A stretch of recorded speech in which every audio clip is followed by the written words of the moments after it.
talagang pag-aaralan lamang ay yung verses 7 to 16 sa ating scripture reading. At ang ating pinaka-key verses ay yung verse number 12 and verse 16 lamang.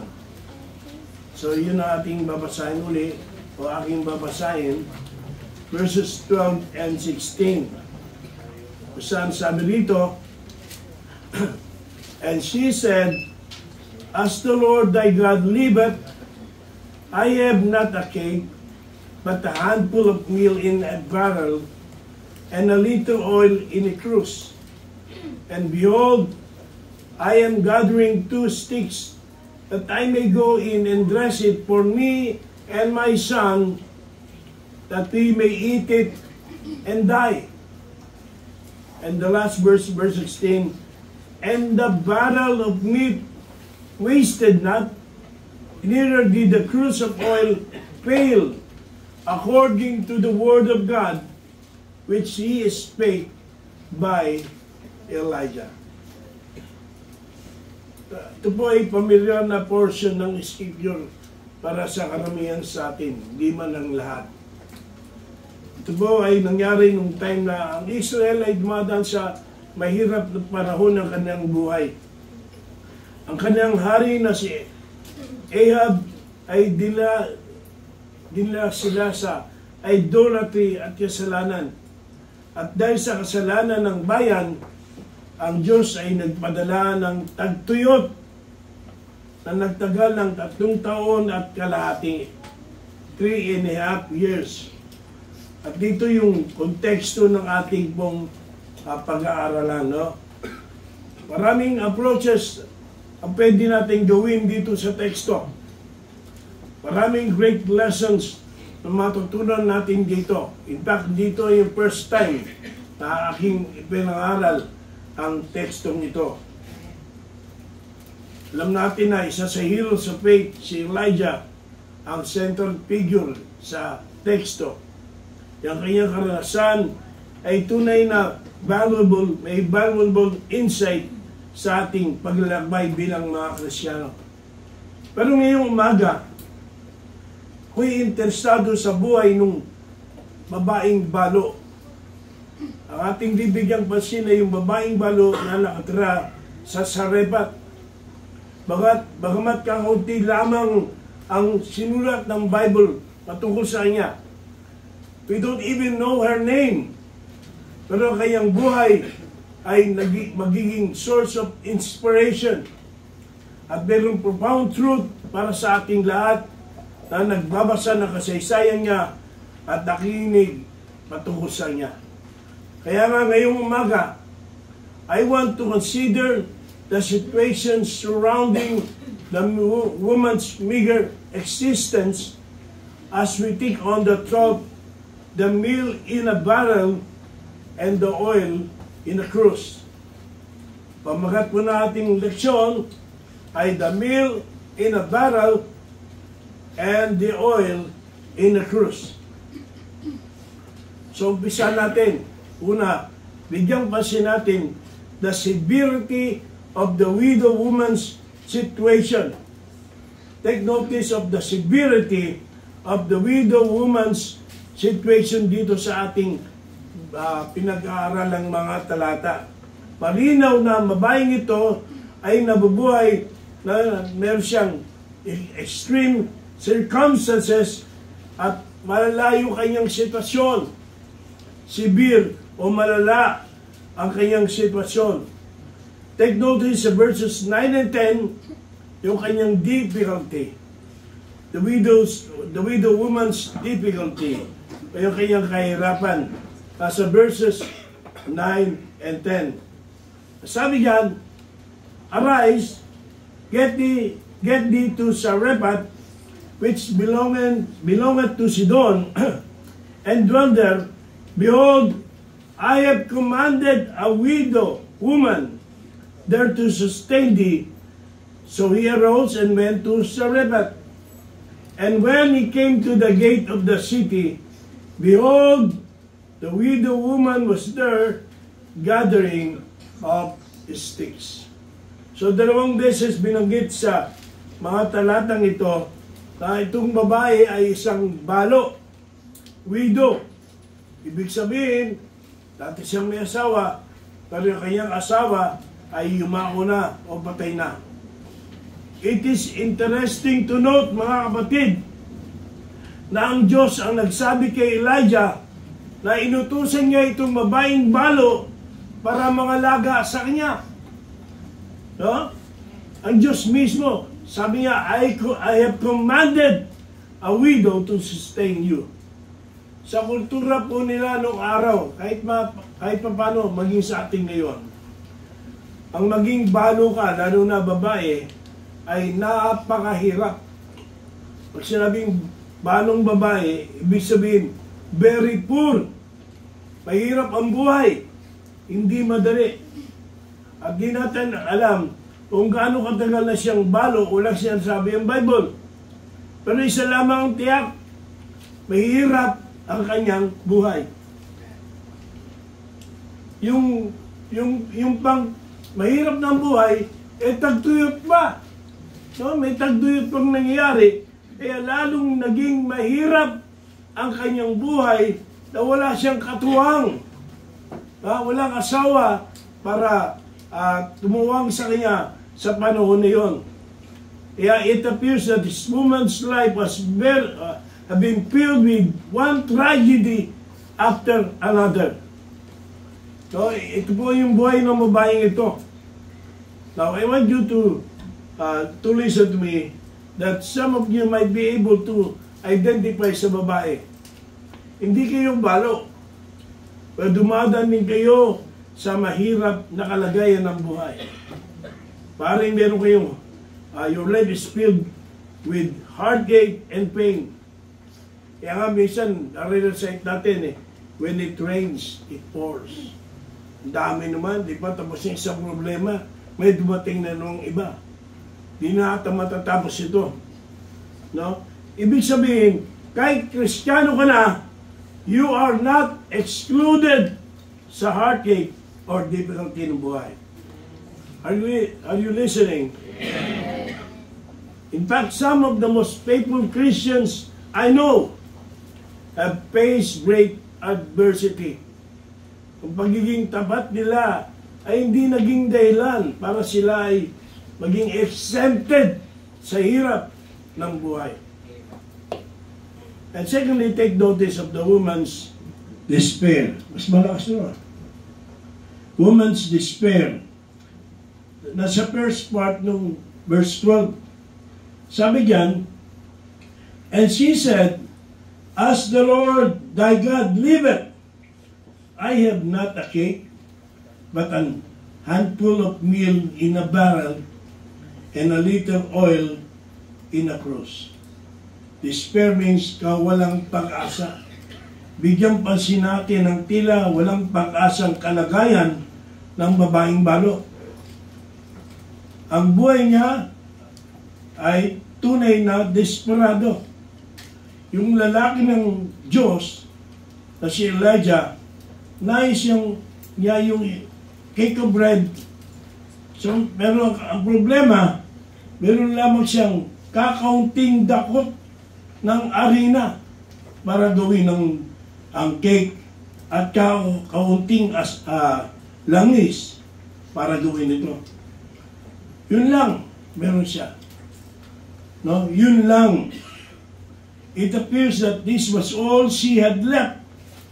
Ito na yung extent na kanyang earthly possessions. Wala siyang pera para bumili ng provisions. At again, yung drought hindered her from growing anything to replace her depleted supply.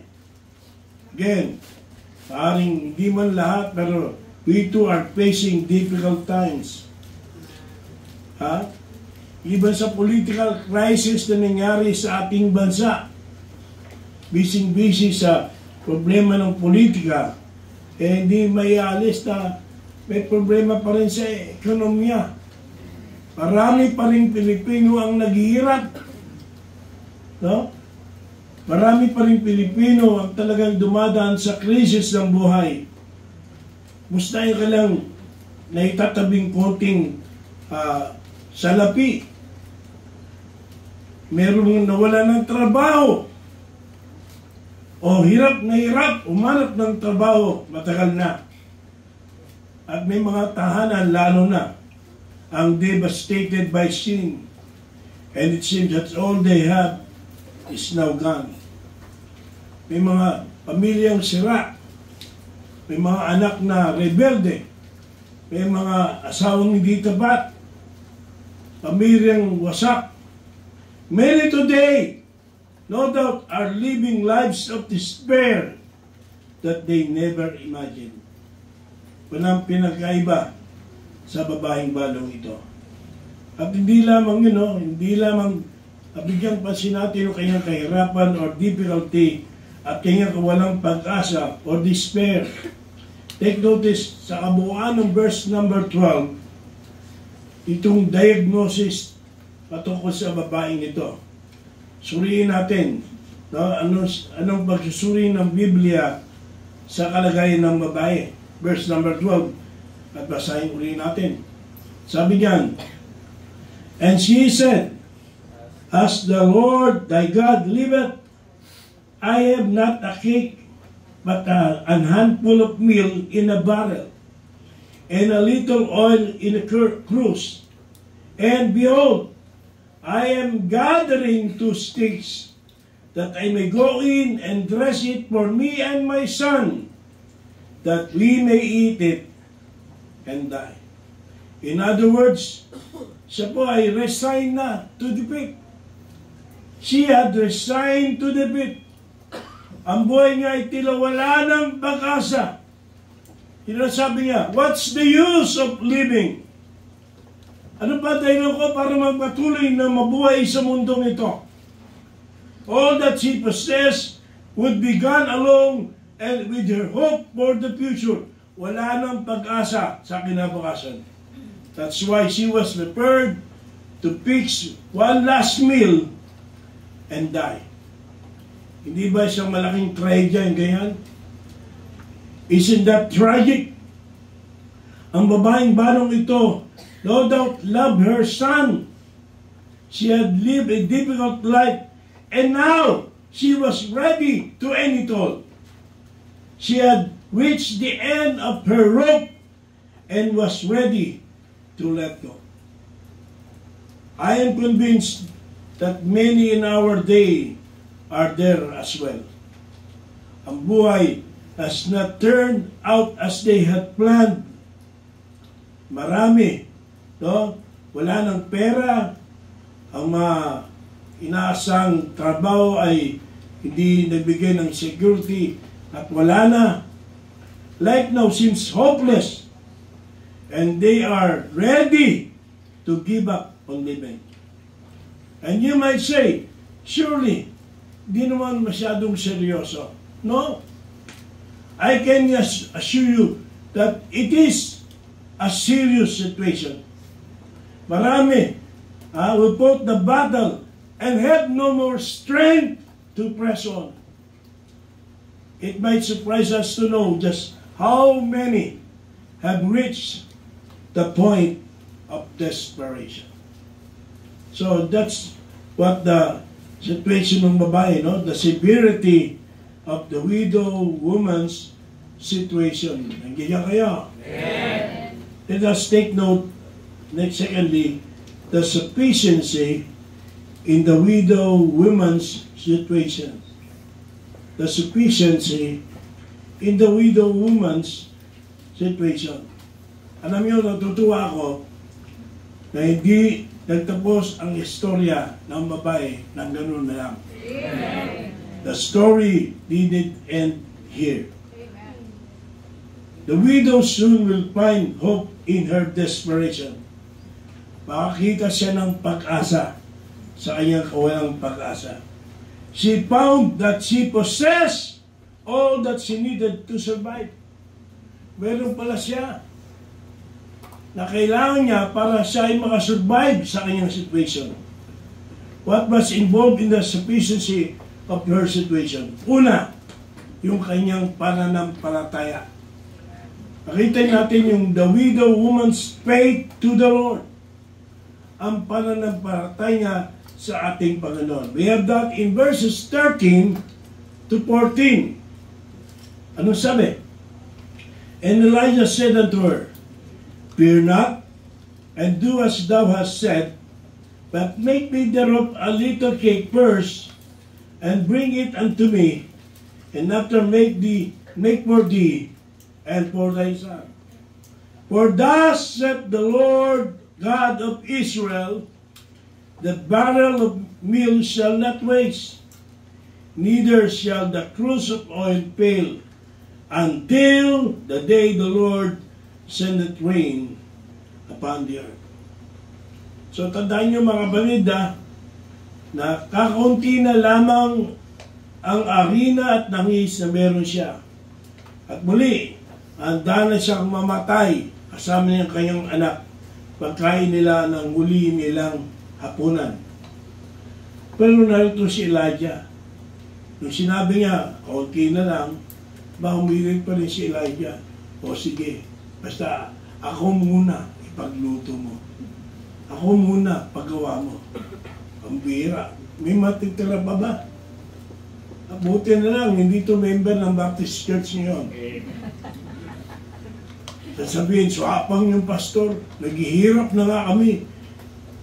Kukunti na nga lang eh. Mangingi pa. Siya, uunahin pa siya. Nakalulungkot ng maraming mga Kristiyano ngayon. Hindi ko lang alam sa atin. Pero wow, hindi ganun tayo. Nakalulungkot. Ang kanin ng iba ganun. Alam mo, laging nilalamangan. Alam mo, laging iniisahan. Pero sa babaeng ito, hindi niya naisip gano'n. No, you cannot read sa text na may gano'n siyang naisip. O may gano'n siyang akala. No. Ang natatandaan niya ay sinabi ni Elijah. Elijah promised by the authority of the Lord na hindi mauubos yung arena sa kanyang lalagyan at langis sa lalagyan nito hanggang dumating ang tagulan. Huwag kayong makukonfuse ha. Si Elijah to. Iba yung kay Elisha. Kay Elisha yung inutusan niyang manghiram ng maraming lalagyan. Okay? Ito, walang inutos na ganun. At di sinabi na dahil sa katapatan ng babae, napuno yung lalagyan ng arena, napuno yung lalagyan ng langis, at nagtayo ang babae ng bakery at oil factory. Hindi gano'n. Joke lang yun. Pero sinasabi na hindi mawawalan. Ibig sabihin kahit kunti lang, every day na ang babae kumuha ng arena, may arena. Every day na kailangan niya ng langis, may langis. At hindi habang panahon yun, hanggang sa dumating ang ulan, na pwede na siyang magtanim at pwede nang mabuhay ng mas maayos. Pero ang puntos dito, makita natin kung gaano kalaki ang pananampalataya meron siya sa Diyos, sa salita ng Diyos. No? Yung pananampalataya niya, hindi hinihingi ni Elijah yung sobra sa kanya. Wala nga sobra eh. Tayong galing-galing natin, nangako ko yung sobra. Isa pa, mahirap hingan tayo ng sobra eh. Hindi yun. Hindi niya hinihingi yung sobra-sobra sa kanyang property.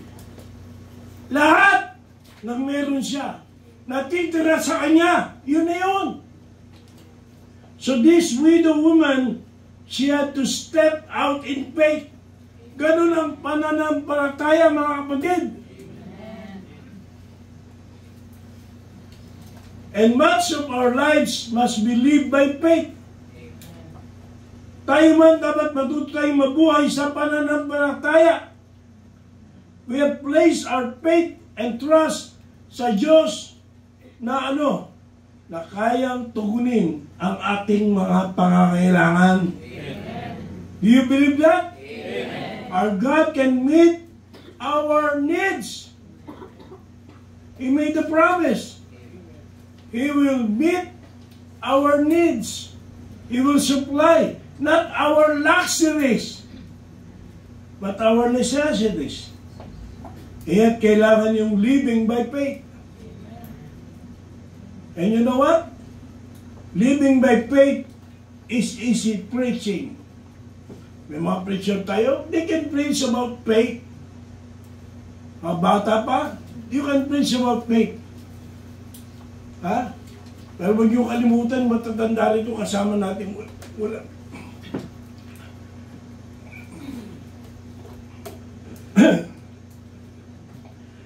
Wala pa ng una. Nangate.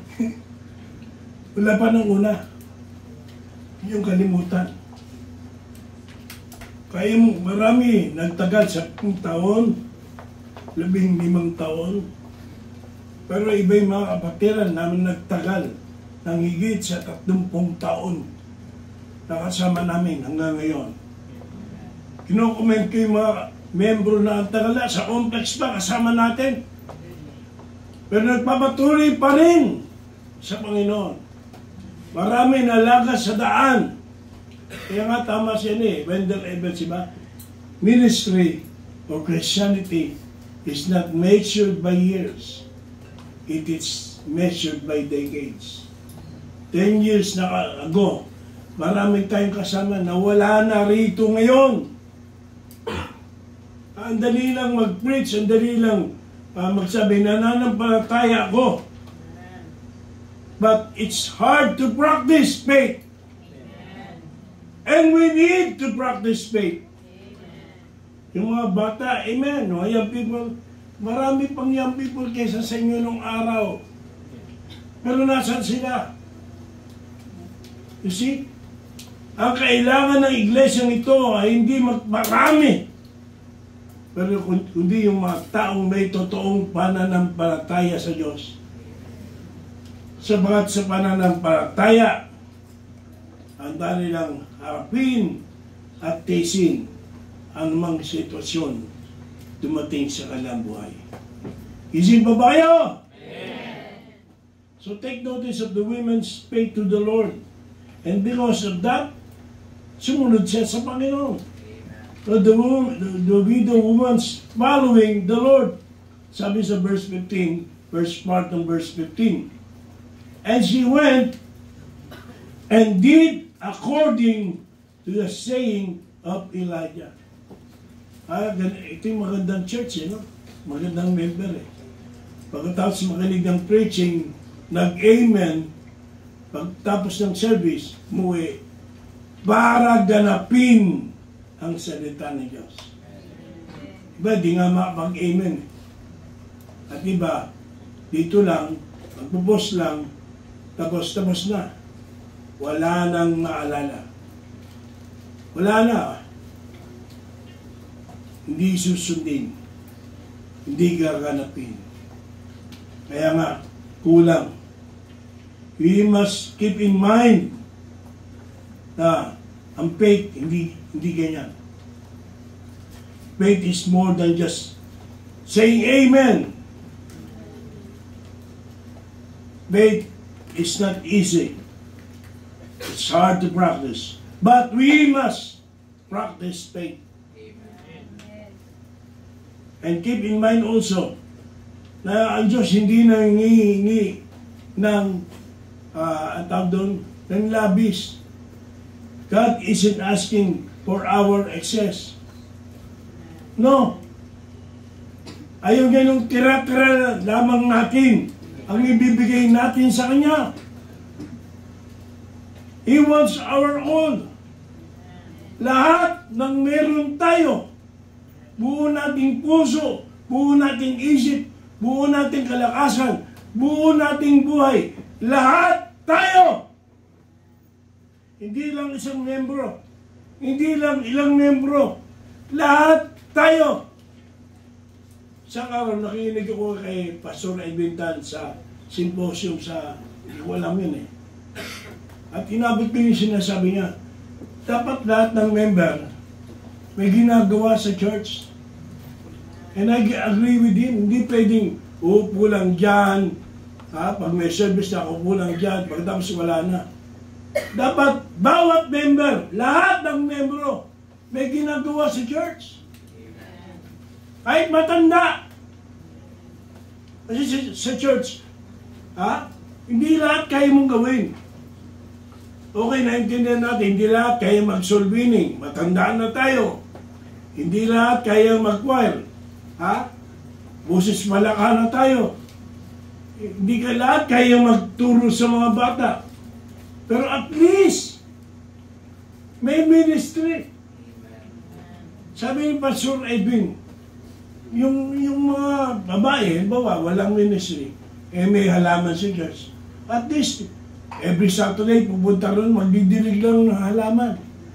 Wala makinalaman sa gospel yun. At least, may parte siya sa gawain. May ministry siya sa church. Sa atin, ganoon din dapat. Wala kang puhunan. Kaya ang dali mong umalis. Wala kang masasabing puhunan mo sa gawain. Hindi sapat na dumadalo ka. Dapat at least, pagkatapos sa service, magliquid ka ng silya, tumulong ka. Magliquid ng silya. Iba nagwawalis, iba naglilinis, nagugas. Amen! Tama yun! Tama yun! Hindi pwedeng Zimbabwe. Alam niyo na yun, di ba? Simba, uwi. Simba, uwi. Zimbabwe. Hindi pwede ganoon. Kailangan may pagsunod. Kakaturo lang eh. Maglingkod. O, paano ka naglilingkod? Iba, tagal-tagal na, hindi pa naglilingkod. Dadating, late na ka. Tapos uwi. Ganun ba yun? Maghanap kayo ng ministry. Wag lamang yung pagiging marites, di natin kailangan sa church yan.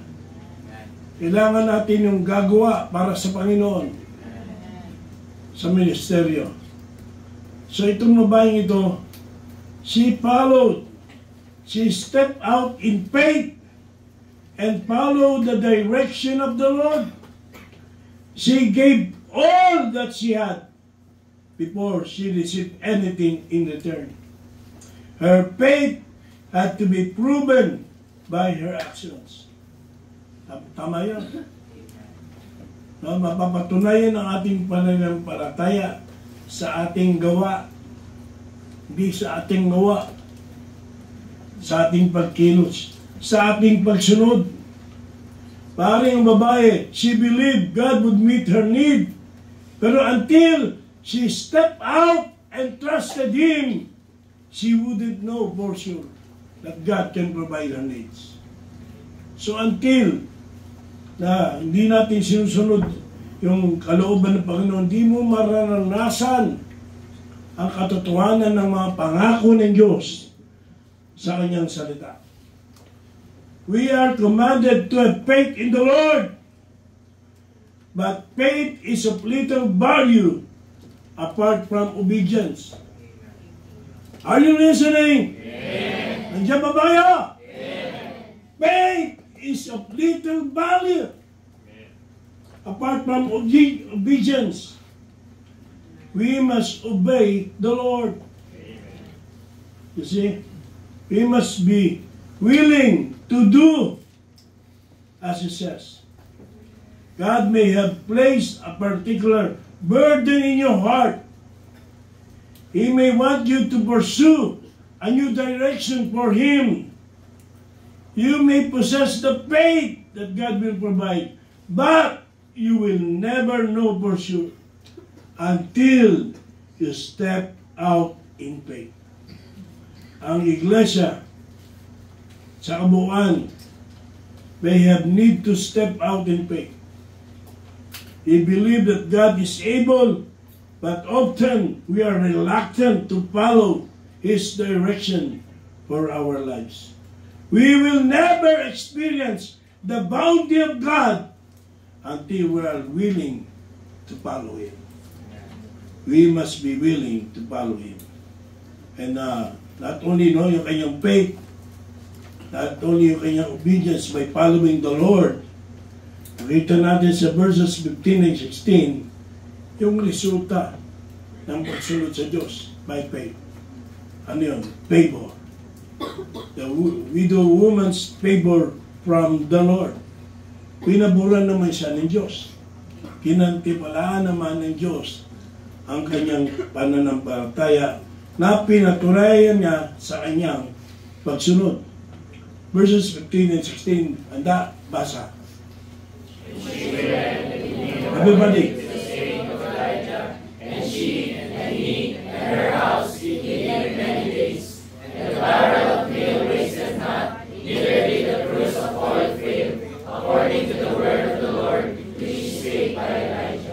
Amen? Amen. What's the lesson?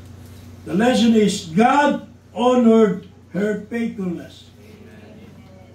God honored her faithfulness because she did as she was commanded. God met her needs. I don't believe na yung barrel, sabi ko nga, araw-araw puno. O yung langis, ganun din. But there are enough supply daily sa kanilang pangangailangan. Enough supply for their daily needs. See, when she reached the bottom of the barrel, she found the abundance of the Lord. She found the Lord's supply. You see, life may be hard right now. You may not be able to see how things could possibly work out.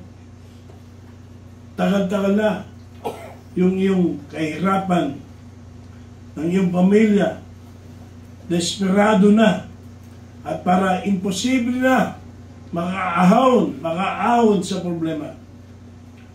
Pero itong imposible yan kung hindi ka magtitiwala sa Diyos. Pag nagtiwala ka at sumunod sa Diyos, nothing shall be impossible. Amen. See? God can, hindi gusto ng Diyos na tayo ay maghirap. This is not prosperity gospel. But I know, hindi gusto ng Diyos na tayo ay maghirap. Testimony na natin sira. Pero bago yung kasapatan, hindi naman karangyaan, kundi sapat. Gusto muna ng Diyos patunayan natin ang ating pananampalataya. No? Maaaring hindi natin hindi tayo mabuhay ng gaya ng iniisip natin. Pero yung mabuhay ka araw-araw na sapat, payapa yung buhay, higit sa lahat, nakita mo yung kamay ng Diyos sa iyo, sapat na yun sa atin. Mabuti ang Diyos sa ating lahat. See? He wants us to learn to trust Him. Kaya kung minsan may kagibitan sa buhay, so that He can teach us to trust Him and obey Him para maranasan natin ang favor o kanyang pag-provide sa ating needs. So, I said, when I reach the end of myself, it is then that God will provide. It is then that my God will provide.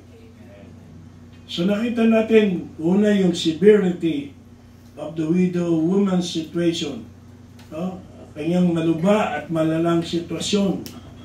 Pero hindi naging hadlang yun sapagat the sufficiency sa kanyang situation ay dahil sa kanyang pananampalataya at pagsunod sa Diyos na nagresulta sa kanyang pagtanggap ng pabor sa Diyos. Because God honored faithfulness and obedience. Let me now close. Dumating na ba? Okay. Baka tumalong yung leksyon eh. As I now close, let us talk about Alam nyo, sabi ko nga, hindi si Elijah, yung babaeng balo. Pero di ko tatapusin ang mensaheng ito na hindi ko tinatalakay ang tungkol sa Diyos. Higit sa lahat ang tungkol sa Diyos. Lahat na nangyari niyo, lahat na naganap, ay dahil sa Diyos.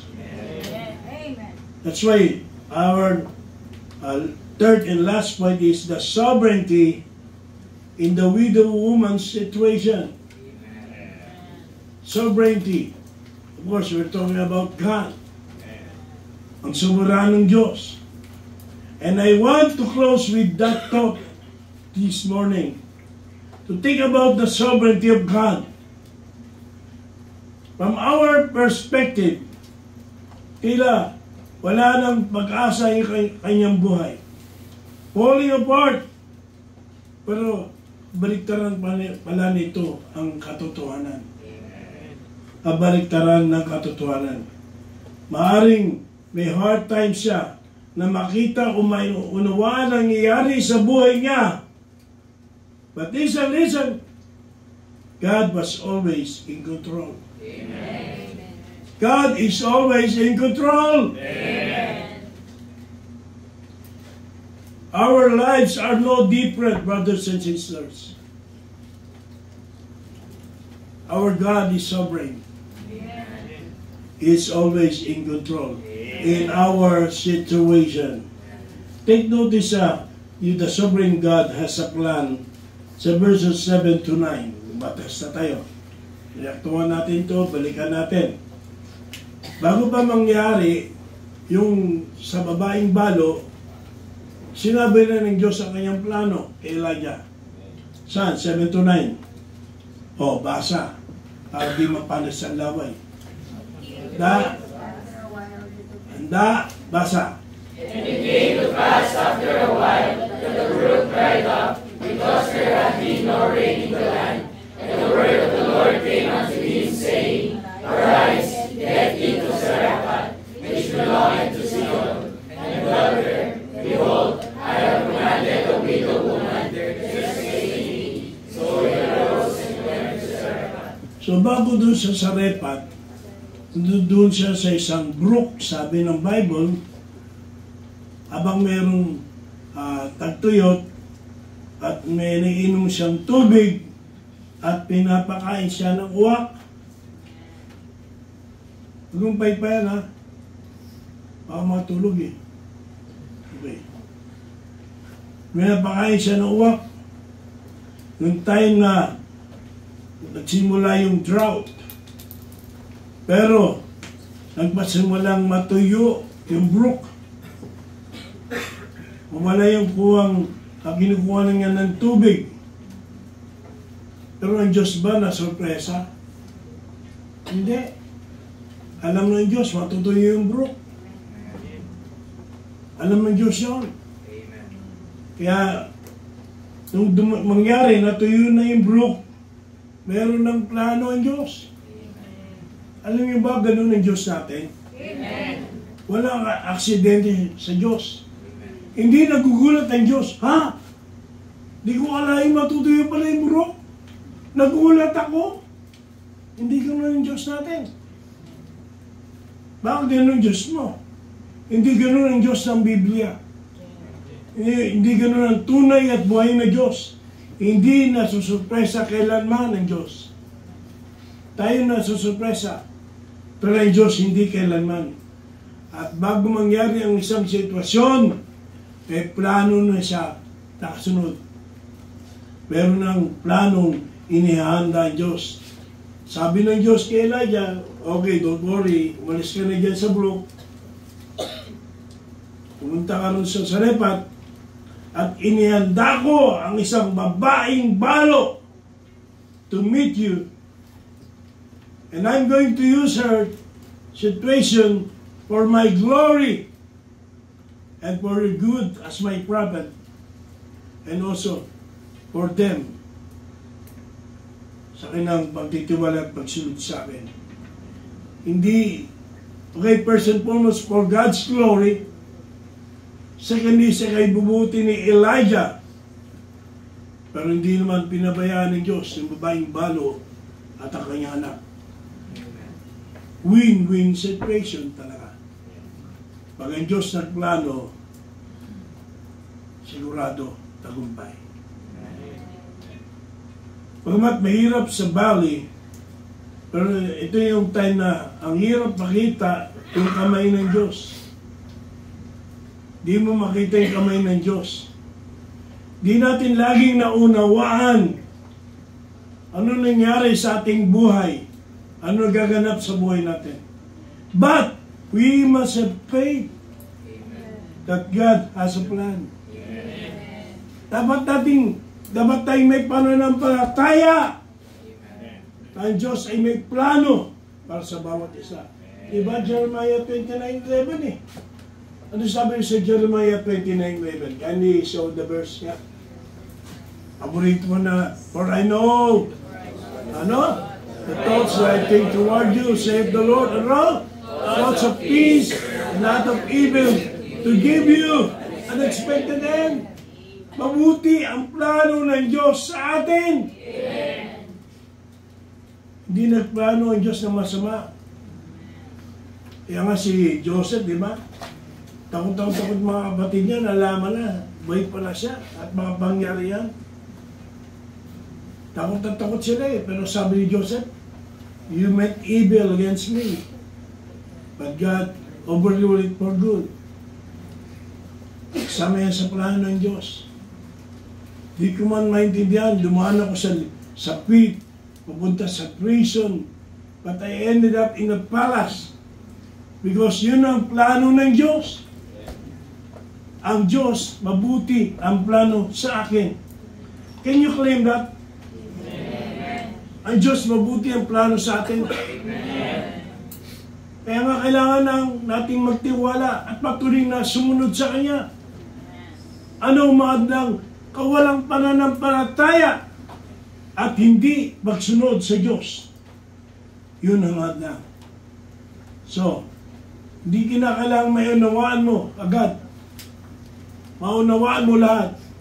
But we need to have faith. Have faith that God has a plan. Walang swerte o malas sa Diyos. Walang aksidente sa Diyos. God is always aware. And God is always in control. Romans 8:28, ano? And we know are together for good. And you know, to them that love God, to them who are the called according to His purpose. Kaya God has a plan. Diba, yun ang ating bauning mensahe at pangawakan pagkatapos ng pangaral ngayong umagang ito. Nawa, matutunan natin ang halimbawa na pagkakita ng babaeng balo at glorify natin ang Diyos sa ating buhay by believing that He is sovereign, He is aware, and He is in control sa ating buhay. Kaya nga, bilang soberanong may plano, God has a purpose. Amen. God has a purpose. Ang mga sitwasyon sa buhay nangyayari for a reason. For a reason. There is always a purpose for all we face. Pansinin nyo, yung hinayag na purposes ng Diyos sa ating teksto. Una, God's purpose is to sustain. To sustain. Ang sabi ng Diyos kay Elijah, I have commanded a widow woman to sustain you. And through her obedience, God was able to sustain her. To sustain Elijah, to sustain her and her son as well. We must realize that God is the one who sustains us anyway. Amen. No, siya ang talagang maaasahan natin sa buhay. Amen. Hindi yung kumpanya nyo, kung Sip-sip ka sa boss mo. Hindi sarili mo. Kundi Diyos. Soberanong Diyos. Paring nabubuhay ka ngayon sa kalakitaan ng pagsubok. Pero tandaan natin, God has not allowed it so that we might perish, but so that we might live. Hindi niya pinahintulot yun para sa ating ikapapahamak, kundi sa ating ikabubuti sa ating buhay. Times may get hard, and we may live in fear and doubt, but God will see us through. Nakikinig? Naintindihan niyo ba yun? God will see us through. Kaya, anong purpose? To sustain. And secondly, and last, purpose is to strengthen. Bagamat hindi binanggit sa kwento, no? Walang binanggit na lumakas yung babae o pagtitiwala niya. No? Pero I'm sure that it is safe to say that the faith that is all involved in this situation was strengthened through the situation. Yung pananampalataya ng babae sa Diyos, lalong lumakas. Yung pagtitiwala niya at tandaan niyang sumunod sa Diyos, lalong lumakas. Kaya hindi nagbabago yung pananampalataya mo. Hindi mo nakikita ng paglago, maglakas. Baka nga hindi mo ina-exercise ang faith. Hindi ka nabubuhay sa faith. Hindi ka sumusunod. Kasi isa lang ang tiyak niyan. Mas nagtitiwala ka sa Diyos, sumusunod ka sa Diyos, ang Diyos naman ay tabat sa kanyang pangako. Okay? Ano dapat asahan? Lalakas na lupa na naman tayo natin sa Diyos. O babawasan ang ating pag-aalinlangan. Mas lalo tayong magtitiwala sa Kanya. Si Elijah mismo, natutunan niya yan. Kaya lang gamitin yung mga uwak eh. Kaya rin Diyos gamitin kahit pa mahirap na babaeng balo. Yung mga sitwasyon niyan ay nagpalakas sa kanyang pananampalataya. God can use anything to provide for His needs. The widow and her son realized that no matter how desperate things may seem, God was able and willing to provide. I'm sure that their faith was no longer the same. Their faith was no longer the same. Kaya nga yung libis ng buhay, it's not enjoyable. Pero sa magitan ng mga pagsubok at hirap ng buhay, matututunan natin that God is good and He will meet the needs of His people. How much is our faith strengthened? It depends. Kung i-exercise natin ang faith natin at susunod tayo sa Kanya, doon na mapalakas ang ating pananampalataya. Kumbaga, when we reach the bottom of the barrel, gaya sa babaeng balo, then we must learn to lean upon the Lord. We must learn to trust Him when we reach the bottom of the barrel. Kaya, I don't know if you're living at the bottom of the barrel right now, but waiting, you will experience that in the future. Pero pag nangyari, ano gagawin mo? Walang pag-asa? Pagmumukmuk? No. You ought to rejoice. Dapat kang matuwa. Hindi madali yung lugar na yan. Hindi madali yung kalagayan na yan. But there we know that God has been given complete control. Walang imposible walang aksidente, walang pagkagulat sa Diyos. May plano siya sa ating buhay. Hello? Kahit marami pa tao, kahit sino ka ba, mananampalataya ka, may plano at may layunin ang Diyos sa nangyayari sa iyong buhay. At yan ang dapat nating pangawakan ngayong umaga nito. Lord, tulungan niyo po kong pagtiwalaan yung plano niyo sa buhay ko. Never to question your plan, never to doubt your will. Turuan niyo akong magtiwala at sumunod. Kagaya ng babaeng bano, gaya ni Elijah. Turuan niyo akong lumakad ng ayon sa iyong kalooban, even when we reach the bottom of the barrel. Ito po ang salita ni Diyos. Samahan niyo kong tumayo. At agad, iyuko natin ang ating mga ulo at ibigit natin ang ating mga mata.